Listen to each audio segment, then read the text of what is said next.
Sweater घोटाळा, नोकर भरती घोटाळा यानंतर आता आदिवासी विकास विभागाचा अनागोंदी प्रकार पुन्हा एकदा उघडकीस आलाय।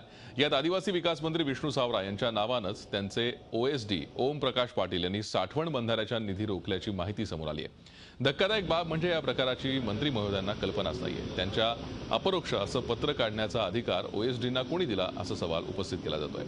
नाशिक आणि कळवणमधील साठवण बंधाऱ्यांच्या कामाच्या अंदाजपत्रकांना प्रशासकीय मान्यता देऊन 6,25,00,000 रुपये वर्ग करण्याच्या सूचना 20 एप्रिल 2016 मध्येच देण्यात आल्या होत्या। मात्र संबंधित गाव जलशिवार योजनेअंतर्गत येत नाही, अवर्षणग्रस्त भागातील कामं प्राधान्याने करायची आहेत। तसंच प्रस्तुत गावात आवश्यकता नसताना बंधारे मंजूर करण्यात आल्याबाबतच्या तक्रारी प्राप्त झाल्यानं या कामासाठीचा प्रस्तावित निधी पुढील आदेश येईपर्यंत संबंधित विभागाकडे वर्ग करू नये असं मंत्री महोदयांचे निर्देश असल्याचं पत्र त्यांच्या ओएसडी अर्थात विशेष कार्य अधिकाऱ्यांनी काढलंय।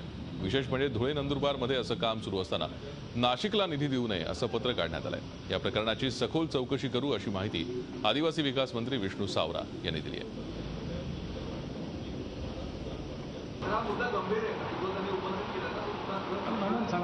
म्हणून सांगितलं ना की चौकशी करून त्याच्यात काय तथ्य आहे त्याप्रमाणे कारवाई